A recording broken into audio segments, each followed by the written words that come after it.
예, 안녕하십니까. 이번 탄핵 과정 그리고 결과에 대해서 이런저런 분석이 많은데요. 저는 윤석열 탄핵이 왜 이루어졌을까, 왜 여기까지 왔을까에 대한 분석을 다른 데서 이렇게 찾습니다. 김상욱 의원인데요. 자, 이런 이 분들이 국힘의 다수당이 국힘의 다수였다면요, 윤석열이 비상계엄을 아예 하지도 못했고요, 시도조차 하지 못했겠죠. 그리고 국정은 많이 나아졌을 겁니다. 윤석열 스스로 자멸의 길을 가게 된 첫 번째가요, 자신의 입장에서 만일하는 그런 그 국힘을 만들려고 했던 것이죠. 이준석 의원이 내쫓기지 않고 그대로 국힘에 남아있고 그들의 세력이 일정한 역할을 할 수 있었다면요, 당연히 윤석열은 탄핵까지 갈 일이 없었다고 이렇게 저는 보고 진단 이렇게 하는 겁니다. 이 획일화된 이 정당, 즉 이 12명 때문에 탄핵이 이루어졌다라는 것을 중심에 볼 것이 아니고요, 획일화된 정당의 말로다. 말로는 어떠하다. 윤석열의 이 말로를 이렇게 보시면 됩니다.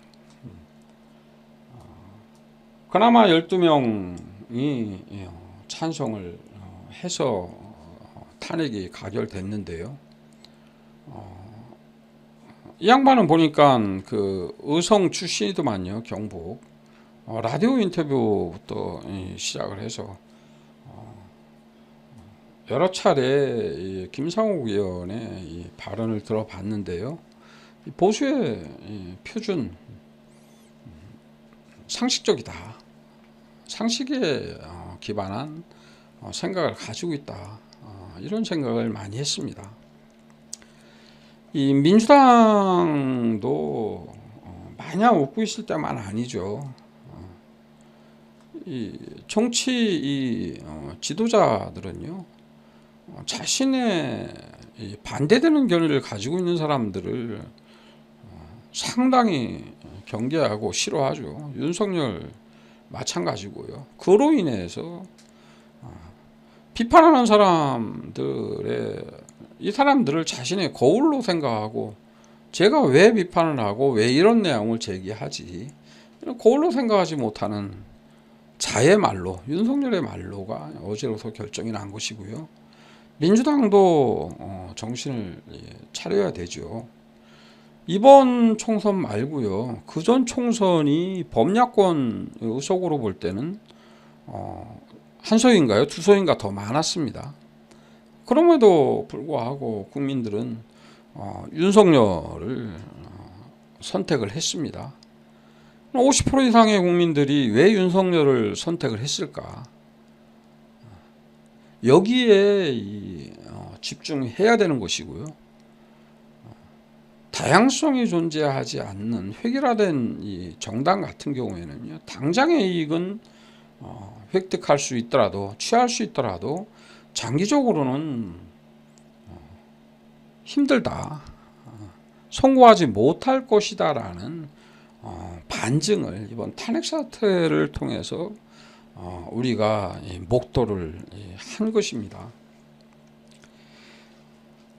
저는 이 김상욱을 보면서 떠오르는 인물이 유승민이었고요. 또 하나는 이 김규식 선생이었습니다. 이 김규식 선생 같은 경우에는요, 친미주의자죠. 기본적으로 친미주의자고요. 교육 자체도 어릴 때부터 미국에서 받았고요. 대표적인 이 보수 인사입니다. 사회주의 공산주의를 결사적으로 반대하는 이런 분이었어요. 미국이 이 미군정의에서 이 첫 번째 대통령으로 점 찍은 사람이 바로 이 김규식이었습니다.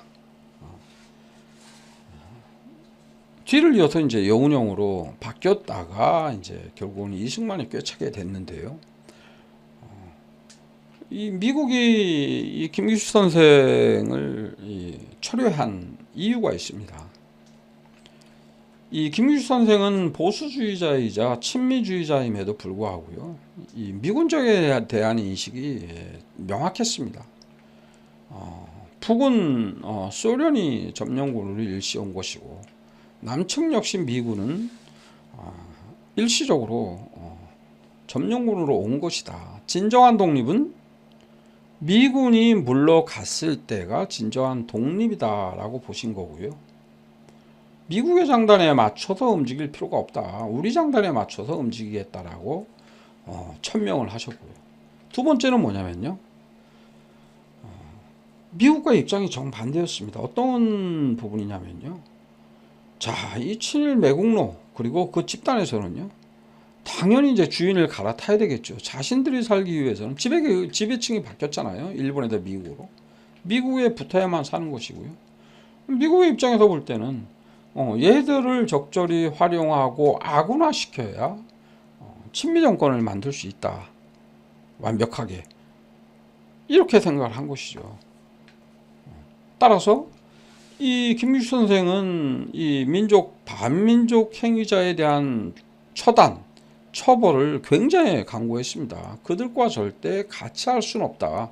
즉 이승만하고 절대 같이 할 수 없다라는 입장을 분명히 했고요. 미국의 입장과 정면으로 배치되는 것이죠. 따라서 미국은 김규식 선생을 포기했죠. 그리고 여운형 선생을 지목했는데요. 이 여운형 선생 역시 두 분이 나중에 좌우 합작운동을 벌인 것과 마찬가지예요. 이분도 똑같았습니다. 첫 번째, 두 번째가 똑같아요. 첫 번째, 미군이 물러가야 완전한 자유독립을 이루는 것이다. 두 번째, 반민족 행위자들은 반드시 처단해야 한다. 미국은 그걸 반대했죠. 따라서 안타깝게도 두 분이 대통령이 되지 못하고 미국은 이승만을 찍은 것이죠. 그러니까 이분이 주장하는 바가 그럼 비상식적인 것이냐, 비합리적인 것이냐? 그렇지 않죠. 지극히 정상적인 사고를 하고 있는 것이죠. 이 보수주의의 저는 표상이라고 보는 게 이분이고요. 이 김상욱 의원이 주장하는 내용이 그러면 파격적인 것인가? 전혀 그렇지 않잖아요. 명백한 위헌 계엄이었죠.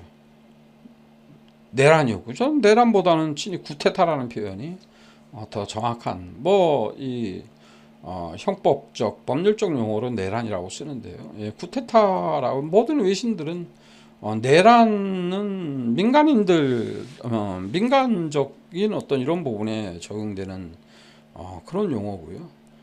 쿠데타라고 보는 것이 맞고요. 외신에서는 대부분 다 쿠데타라는 단어를 이렇게 쓰고 있습니다. 지극히 상식적이다. 이건 기본적으로 초등학생 그리고 중학생 정도의 어떤 인지 능력만 있다면 분명한 쿠데타라고 인지를 해야 되는 것이죠. 상식적인 주장을 김상욱 의원이 하고 있는 것이고요. 이것이 오죽했으면 제가 표상이라는 표현을 쓰겠습니까? 국힘 자체가 그만큼 극우화되어 있다. 그러다 보니 제가 보수의 표상이다, 표준이다, 이런 주장을 하는 김상욱 의원이 돋보이게 되는 것이죠. 자, 그러면은 저는 좀 이렇게 주목하는 부분이 뭐냐면요. 저는 김대중 대통령이 찍고 나고 개벽이라는 이런 표현을 쓰겠습니다. 이제는 세상이 완전히 달라질 것이다, 이렇게 봤고요. 노무현 그리고 문재인 정권 그리고 윤석열, 이명박 박근혜, 자 이렇게 주거니 받거니 정권 교체가 일어나는 것을 보면서요, 좀 근본적인 이 고민을 저는 했습니다. 아까도 말씀드렸듯이 지지난 총선에 엄청난 지지를 국민들이 범야권에 보내줬고요. 그럼에도 불구하고 윤석열을 선택했다는 것은 분명히 잘못했다는 겁니다. 범야권이 잘못했기 때문에 정권이 교체가 된 것이고요. 지금도 설왕설래 누구 잘못이니, 자 명확하게 대선 패배의 백서를 민주당은 갖고 있지 않습니다. 있는데 공개하지 않는 것인지는 모르겠지만요, 그럴 만한 정치적 상황이죠. 민주당은 대선 패배의 그 주역인 후보자가 당대표로 진입을 했기 때문에, 그래서 공개를 안 하는 것인지 대선 백서가 아예 없는 것인지는 정확히 알 수 없겠습니다. 그 대표 송영길 대표 같은 경우에는 변희재와 결을 같이 하죠. 윤석열이 한번 제가 소개했던 유튜브 채널들 쭉 예전에 말씀드렸는데, 이 구구 유튜버에 열광하듯이 송영길 대표도 유튜브를 많이 보는 것 같습니다. 급기야는 이 변희재를 두둔하고 변희재와 같이 행보를 정치적 행보를 같이 하는 것을 보고 깜짝 놀랐는데요. 변희재는 자신이 흠모하는 이 박근혜 탄핵 구속에 대해서 반대하는 논리, 즉 자신의 논리를 관철하기 위해서 윤석열과 한동훈을 까는 것이잖아요. 자신의 목표가 분명히 있습니다. 구구의 이 원조가 대중적인 어떤 이런 확산의 어떤 지대한 역할을 한 것이 그 변희재인데요. 변희재는 단 한 번도 본인이 사과하는 참여했다라는 이런 증자들을 전혀 저는 본 적도 없고 증자들이 없습니다. 자신의 이익을 위해서 자신의 주장의 정당성을 위해서 윤석열과 한동훈을 까는데 이와 결을 같이 하고 같이 간다? 저는 있을 수 없는 일이라고 생각을 하는 것이고요. 제가 이런 말씀을 드리는 것은 원칙을 말씀을 드리는 겁니다. 범야권 내지는 진보주의자를 자처하는 자 내지는 자처하는 집단, 어떻게 원칙을 견제해야 되느냐. 먼저 민주당을 보면은요, 윤석열이 추진한 부자감세 관련해서 12명의 의원들을 제외하고 대부분 다 동의를 해줬죠. 찬반 의원들 정확하게 가지고 있습니다. 원칙을 저버리는 것이죠. 부자 감세를 해주면 서민들은 당연히 서민들에게는 증세가 되는 것이고요. 민주당이 서민정당, 대중정당이라는 오랜 전통, 그리고 서민정당, 대중정당으로 가는 것이 맞습니다. 정치공학적으로도 맞습니다. 착각하시는 게요, 한국의 비례 편중은요 1%대 99%라고 보는 것이 정상입니다. 좀 낮게 보자면 10%대 90%죠. 90%는 99%는 서민이란 얘기입니다. 정치공학적으로 소위 말하는 중상층에 대한 오해를 하는 것이죠. 중산층은 재산을 많이 가지고 있는 사람이 중산층인가? 그렇진 않죠. 재산이 많다고 해서 민주당을 지지하지 않는가? 그렇지 않죠. 재산이 많아도 민주당을 지지할 수 있는 것이고요. 재산이 적어도 쪽방에 살아도 국민의힘을 지지할 수 있는 것이죠. 이 중산층과 이 중도층에 대한 이 오해를요, 자꾸 정치공학적인 이런 사고에 매몰되니까 나오는 것이죠. 어디로 가야 됩니까? 중도로 가야 되는 겁니다. 민주당도요. 국힘도 역시 가운데로 오려고 노력을 해야 되는 것이고요. 원칙을 말씀드린 겁니다. 이 무분별한, 아까 변희재 말씀드렸지만 무분별한 야합 또 하나, 구정당의 정통적인 가치, 지향하는 바를 버리는, 아마도 이러한 것들이 절대 최고의 의석을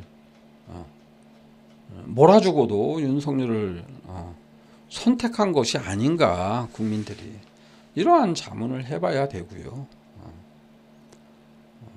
12명의 의원이 탄핵에 찬성한 12명의 의원을 칭찬하는, 이것이 중심이 되어서는 안 되고요.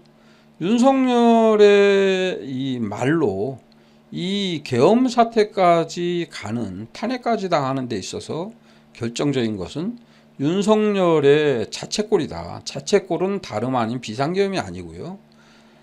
국힘을 완벽하게 획일화된 자기 정당으로 만들려고 했기 때문이다.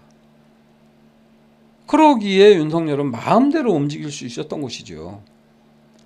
12명이 아니고 30명, 40명의 다른 의견을 가지는 의원들이 있었다면요, 윤석열은 함부로 지금의 모습으로 가지 않았겠죠. 정책도 중간중간 많이 바뀌었을 것이고요. 거기에서 우리는 교훈을 얻어야 되고요. 민주당도 마찬가지라고 생각을 하고 있습니다. 그러면은 아까 말씀드린, 제가 김대중 대통령이 집권하게 되면서 세상은 완전히 바뀔 것이라는 어리석은 이런 생각은 이제는 제가 하고 있지 않습니다. 아마도 제 나이에 비춰봤을 때 향후 총선 투표를 몇 번 할까요? 대선 투표 2번, 3번이요? 건강하게 산다면 그렇게 할 수도 있겠습니다. 이제는 본질을 좀 볼 필요가 있다. 그 본질에 기초해서 한 번에 10걸음이 아니고 반보라도 나아갈 수 있어야 된다. 어떤 땐 2보 갈 수 있고요. 어떤 땐 3보 후퇴하는, 이러한 그 장기적 관점에서 우리가 다음 세대를 위해서 준비를 해야 되지 않을까, 이런 생각을 하는 겁니다. 다행인 것은 8년 전 박근혜 탄핵 때 집회의 모습과 제가 한 두세 차례 참여를 했는데요. 20, 30대 젊은 층이 대거 참여했다는, 그 중에 20대 여성 비율이 23%입니다. 단연코 세대별로 1위입니다. 1위. 이들이 나서고 있다라는 것은 그동안에 이들을 무지몽매하다라고 보시면 절대 안 됩니다. 이기적인 집단 세대다라고 보셔도 안 되고요. 이들은 그동안의 노력이 헛되이지 않게 이들 역시 원천을 가지고 있다. 아주 주목해야 봐야 할 사항이고요. 이들을 위해서라도 장기적인 준비를 해야 되겠다라는 것이 제 생각이고요. 세 가지를 제가 뽑아 왔습니다. 첫 번째는요, 역사 교육의 문제입니다.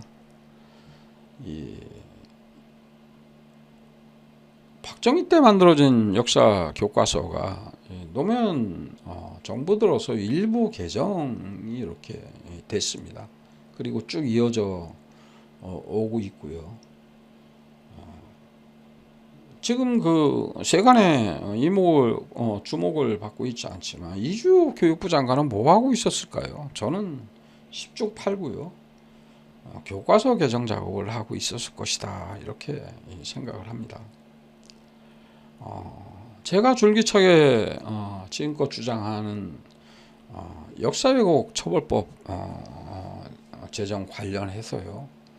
저는 반드시 이 법률로서 이 역사 교육에 대한 제한을 해야 된다. 그리고 처벌을 해야 된다. 그 효과는 저는 대단할 것이라고 보는 거예요. 역사는 역사에 맡기자라는 자 근현대사 관련해서요. 광주항쟁 하나만 보더라도 지금껏 지독적 가스라이팅을 하고 있는 게 뭡니까? 북한군이 개입됐다. 그들의 소행이다. 그들의 지휘 아래 일어난 폭동이라는 것이잖아요.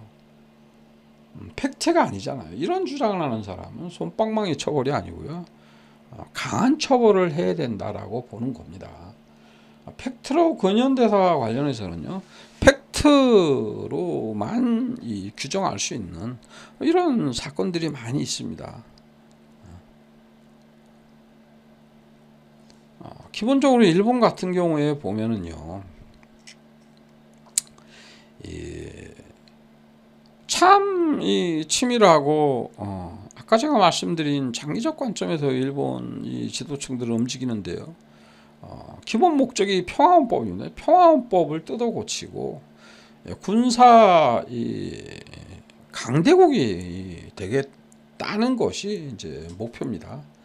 그 목표를 위해서 집요하게 이제 교과서, 역사 교과서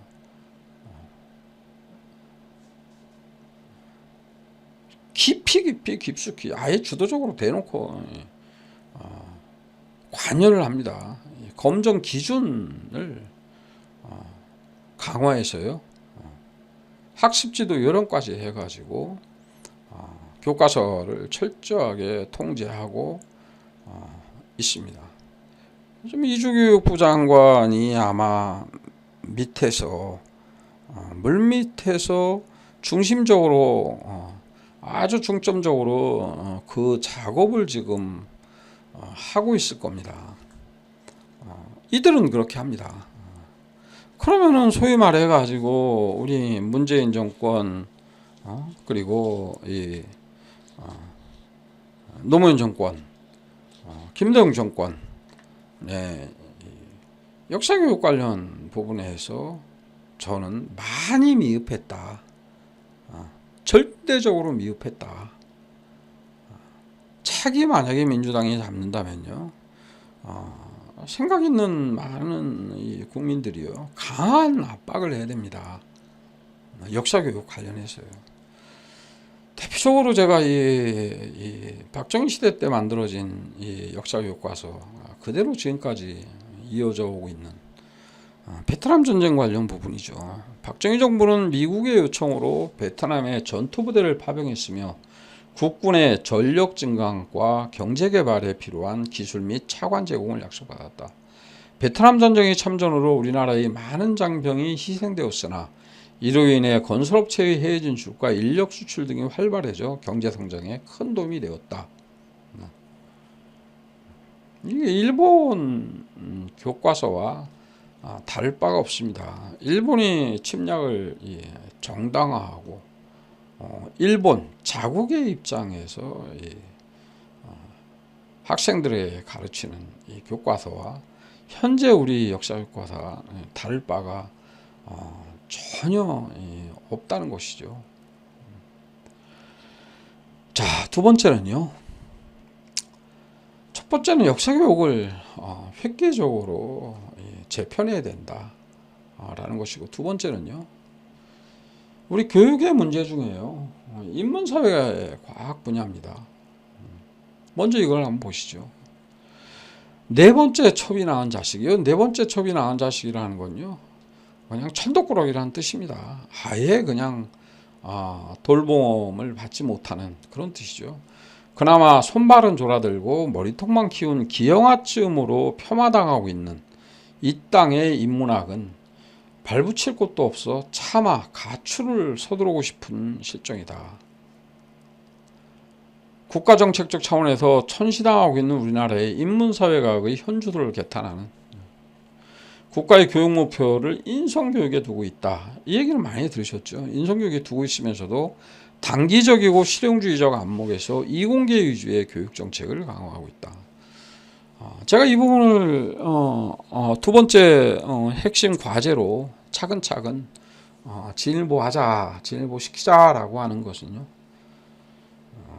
윤석열이라는 이 괴물이 어떻게 탄생이 됐습니까? 저는 법기술자입니다. 법기술자. 근데 법의 원천, 법이 존재하는 이유는 기본은 인간입니다. 인간. 인간은 없고 법이라는 기술만 있는 것이죠. 첫 번째 담화 말고요. 두 번째, 세 번째 담화. 적극적으로 반박하는 담화의 내용을 보면 국민은 없습니다. 즉 윤석열은 초중고를 거치고 대학에서 법기술자가 되는 교육만 받은 것이죠. 법기술자만 되는 교육만 받은 것이기 때문에 기본적으로 법이 우선이고요. 법이 존재해야 하는 이유, 법치를 해야 하는 이유 부분에 대한 인문학적 소양이 전혀 없다는 겁니다. 사회학적 분야 한번 볼까요? 박한수인가요? 김한수인가 겸사령관 그 국회 답변을 보면요. 기본 소양이 사회학적인 소양이 없어요. 자, 이걸 내가 지시니까 무조건 따라야 되는지 따져보지를 못합니다. 그 사령관들이 다 마찬가지예요. 명색이 대한민국 국방을 책임지는 이 수장들이요. 기본적으로 비상계엄이 뭔지 네이버하고 다음만 기본적으로 찾아봐도 비상계엄은 언제 하는 것인지가 나와 있잖아요. 이런 판단 자체를 못한다는 거는요. 사회과학적인 이런 소양, 이런 체계적 이런 교육 자체가 전혀 안 됐다는 겁니다. 인문사회과학적인 소양과 식견, 지식 이것이 있어야 논리가 체계화되고 분해가 회전이 되는데요. 전혀 없다는 것이죠. 여러분이 많이 시청하시는 구구 유튜버 뭐 또 TV부터 시작을 해서 모든 SNS에서 보면 기승전결이라는 것이 기본이어야 되는데요. 기승이 없어요. 전결만 있고 전결만 강조되고 그것을 믿고 따르는 분들이 많이 존재를 한다는 것이고요. 저번 이 총선에서 압도적인 표를 범야권에 몰아주고 윤석열을 선택한 50%의 국민들을 저는 비판하거나 비난 절대 하지 않습니다. 그분들이 문제가 아니고요. 그런 구조가 문제라는 겁니다. 그렇게 국민들을 찍게 만든 그 구조가 있을 거 아닙니까? 정치 지형이. 자, 이것이 이제 제가 오늘 드리는 세 번째 내용입니다. 그럼 왜 그럴 것인가? 왜 그런가? 여기에 다 이렇게 집약이 되어 있습니다. 한국 정치 양극화의 원인에 대한 진단은 다양한 차원에서 가능하다. 우선 일제 강점기와 한반도 분단 등 근현대사에 대한 차별적 인식에 기반하여 맞죠? 네. 일제 강점기에서 분단상이라는 것이고요. 진보 보수 간 과거사 문제나 남북 및 주변국 관계를 둘러싼 입장차, 그리고 권위주의 독재 정권하에서의 민주화운동, 반민주 진영 뿌리 깊은 역사적 이념적 차원, 이러한 것이죠. 여기 집중적으로 여기 내용이 다 들어가 있습니다. 자, 이로 인한 피해는 온전히 이제 국민들이 보는 것인데요. 자, 우선 이걸 보시겠습니다. 자, 경향신문 여론조사에 의하면요, 자신의 정치 이념 성향을 물었더니 중도라고 대답한 국민들이 제일 많았습니다. 눈여겨보셔야 될 게 뭐냐면요, 과거에는요, 이러한 이유 때문에요. 이러한 다양한 이유 때문에 나는 중도다라는 표현을 잘 하지 못했죠. 왜요? 중도라 하면 회색주의자, 기회주의자라고 이렇게 생각을 많이 했고요. 어느 한쪽에 본인 의도와 관계없이 강제 지워지는 어느 위치 쪽으로 이러한 사회적 분위기, 이게 원인인 것이죠. 자, 요즘은 이제 나는 진보다, 나는 중도다라고 하는 이 국민들이 제일 많다는 건 뭐냐면요. 이제는 많이 올라왔다는 거예요. 소양 자체가 일단 많이 올라왔고요. 자, 이렇게 자신있게 말한다는 것은 반드시 전제가 있습니다. 아까 말씀드린 것처럼 어느 한쪽에 치우치지 않아야 하고, 당연한 것이고요. 두 번째는요. 어느 한쪽에 치우치지 않았다라는 것을 증명하기 위해서는 뭐가 있어야 되냐면요. 이해관계에 얽매이지 않아야 한다라는 것이 가장 큰 중도의 이 조건입니다. 그렇게 판단, 나는 이해관계 없다. 내 이익을 위해서 내가 이런 입장에 서는 것이 아니다라는 이 자신 있는 국민들이 이제는 많이 늘어났다는 것이고요. 그럼에도 불구하고 이러한 이유들로 인해서 아직도, 자, 더불어민주당은 당연히 자신이 진보다라고 생각하는 국민이와 마찬가지고요. 저는 이 진보와 이 보수는요, 이 대치적인 개념이 저는 절대 아니라고 봅니다. 인류가 생긴 이후에요. 이 진보와 보수는 공존해 왔고요. 이 진보와 보수의 공존, 경쟁, 조화를 통해서 발전을 거듭해 온 것이고요. 일개 하나 현대사회에서의 집단을 보더라도요. 아까도 말씀드렸잖아요. 획일화된 편향된 한 개 조직은요. 특수조직, 특정 목적 하나만을 위한 이런 것이 아닌 이상 획일화된 조직은 당장은 편할 수 있으나 궁극적으로는 발전하지 못한다 라는 것이죠. 그것이 바로 윤석열 탄핵 아닙니까? 윤석열 탄핵 스스로 자초한 이유가 국힘을 획일화된 정당으로 만들려는 이준석 내쫓기로 인해서 벌어진 일입니다. 결국은 그런 당을 만들어 놨더니 윤석열은 아첨 아부하는 국민의힘에서 견제를 하지 않잖아요. 제멋대로 가는 거예요. 제멋대로 가는 것 자체가 몰락의 길을 가는 것이죠.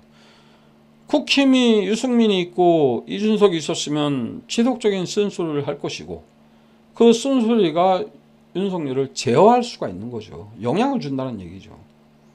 그럼 국민도 편해지고 좀 낮은 정책으로 가니까요. 윤석열도 몰락의 길로 안 갈 수가 있었다는 얘기죠. 이러기 위해서는요. 이 국민의 뜻을 받들기 위해서는 정치개혁이 필요하다 라는 겁니다. 이 노무현 대통령이 연정을 제안했을 시요. 솔직히 고백하자면 저는 뭐 열렬한 노무현 대통령의 팬이니까 그렇지만 솔직히 이해할 수가 없었죠. 당시의 모든 진보 진영 자체가 쌍수를 들고 반대를 했습니다. 네. 저는 이제 노무현 대통령의 연정 제안에 대해서 죄송하지만 완벽하게 이해를 한다고 자부를 하고 있습니다. 노무현 대통령이 연정 제안한 상대방이 누굽니까? 자, 이로 인한 갈등이죠. 자, 일제강점기에 누굽니까? 친일 부역자 세력입니다. 그 후손들이고요. 그죠? 보수고요. 과거사 문제? 친일 세력 당연하죠. 남북미 주변 관계요. 반중 친미 세력들이죠. 권위주의 독재 정권 하에서 부역한 사람들입니다. 전형적인 반민주 진영이에요. 그들을 상대로 노무현 대통령이 연정을 제안한 것은 무엇인가? 어떤 이유일까? 이런 이 정치적 이 지형 구조 이러한 문제를 해결하지 않고서는 한국 정치는 하나도 앞으로 나아갈 수가 없다. 이런 인식을 한 것이고요. 그 뒤를 이은 것이 이 정신을 그대로 이어서 같은 주장을 하는 사람이 물론 많은 분도 있겠지만 대표적인 인물이 이제 이탄희 의원입니다. 제가 이탄희 의원을 존경하는 것은요. 대수롭지 않게 보는 분들도 있겠지만요. 눈앞에 이익 국회의원 배치잖아요. 당선됐습니다. 이번에 나온 무조건. 그걸 버리면서까지 자신의 눈앞의 이익을 목전의 이익을 다른 또 정치적인 본인의 이상도 있었을 거 아니에요. 그것도 버려버리고 자신의 소신을 위해서 정치개혁에 스스로 목을 내어놓았잖아요. 그 이탄희 의원의 주장 역시 노무현 대통령의 주장과 같습니다. 핵심 내용은 이겁니다. 탄핵 꽂힌 이후에 다시 박근혜 탄핵 이후에 또 윤석열이 나타났다. 당시에 박근혜 탄핵을 거치고 이후에 윤석열이 나타날 것이라고 예상한 국민들은 없듯이 지금도 마찬가지 생각하는 분들 굉장히 많을 것 같아요. 더 이상 윤석열 같은 인간은 안 나타나겠지 하는 사람 많을 것 같은데요. 저는 이탄희 의원 의견과 동일합니다. 반드시 또 나타난다 라는 겁니다. 국민이 무지해서 그런가? 저는 절대적으로 그 생각은 반대합니다. 국민이 요번에 윤석열을 내쫓은 거와 마찬가지로요. 국민들은 언제나 현명하다는 것이죠. 다만 아까 말씀드린 윤석열을 찍은 국민들을 맞게 한 정치구조, 즉 반사이익 구조라는 겁니다. 양극단이 심하게 이렇게 기득권을 유지하고 있으면요. 어느 한쪽이 잘해서 칭찬받는 경쟁적으로 칭찬받기 위한 정치를 하는 것이 아니고요.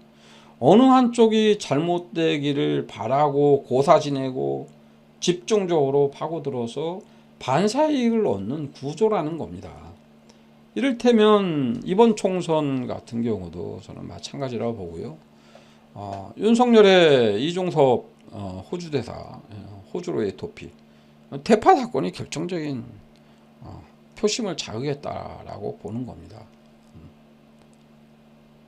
따라서요, 이 중도의 이 국민들, 중도의 뜻을 이 더불어민주당, 국민의힘 의원들이요 받들어야 한다. 그러기 위해서는 어떻게 됩니까? 기득권이 저는 타개되어야 한다고 보는데요. 그러기 위해서 저는 제일 중요한 것을요. 원내 교섭단체 진입장벽을 완화하자가 아니고 저는 완전히 허물어야 된다라고 보는 것입니다. 다수의 두 개 당 이 모든 것을 결정을 합니다. 그러면 어떤 사태가 나오냐면요. 야합이라는 것이 이루어지게 돼 있습니다. 실제로 이루어진 야합을 한번 볼까요? 굉장히 중요한 문제입니다. 왜 윤석열을 선택했는가? 제가 아까 말씀드리는 원칙 두 가지를 지키지 못해서였다라는 거잖아요. 그 두 번째가 바로 원칙을 지키지 못한 야합입니다. 야합. 즉 부자감세 법안에 대해서 누가 동의를 해줬습니까? 민주당은 입만 열면 소민정당이다 라고 주장을 하잖아요. 부자검사 반대한다라고 하지 않습니까? 그럼에도 불구하고 슬그머니 밀실 야합을 통해서 윤석열의 부자감세를 동의해줬죠. 그때 그 부자감세를 반대하는 의원들이 민주당에 12명인가 15분밖에 안 됩니다. 그러자 용해인 의원 그리고 누굽니까? 장혜영 의원인가요? 당시 정의당. 그 다음날 기자회견하고 난리를 한 겁니다. 그 밀실 야합에 대해서요. 이러한 모습들을 국민들이 모를 리가 없지 않습니까? 압도적 지지를 보내주고도 대통령 선거에서는 윤석열을 찍었다. 그러면 반드시 오니까 이유가 있는 겁니다. 자, 두 당의 모든 것을 결정해서는 안 되고요. 진입장벽 완화가 아니고요. 국회에 진출한 정당은요, 전부 다 논의에 공식적으로 참여할 수 있어야 되는 겁니다. 이를테면 조국혁신당 12석인가요? 국회 공식 논의에 참여를 못해요. 조국혁신당을 지지한 국민들이 670만 명입니다. 670만. 유권자 670만 명이면 어마어마한 숫자죠. 그들의 바람도 있죠. 그들도 국민 맞잖아요. 그죠? 비례대표로 이 진출한 정당은 몰라도요. 최소한 기본소득당 용해인 의원, 기본소득당의 정강정책이 있잖아요. 그들의 정강정책도 국회 운영에 결정에 반영이 되어야 되는 겁니다. 그러면 이 더 좋은 국회가 되고요, 더 좋은 정책이 나올 수가 있는 거고요. 한 가지 예를 든 겁니다. 그러한 정책이에요. 오늘 세 가지를 말씀을 드렸는데요. 역사교육, 그리고 인문, 사회과학 분야의 획기적 지원, 그리고 정치개혁 세 가지를 대안으로 말씀을 드렸습니다. 네, 감사합니다.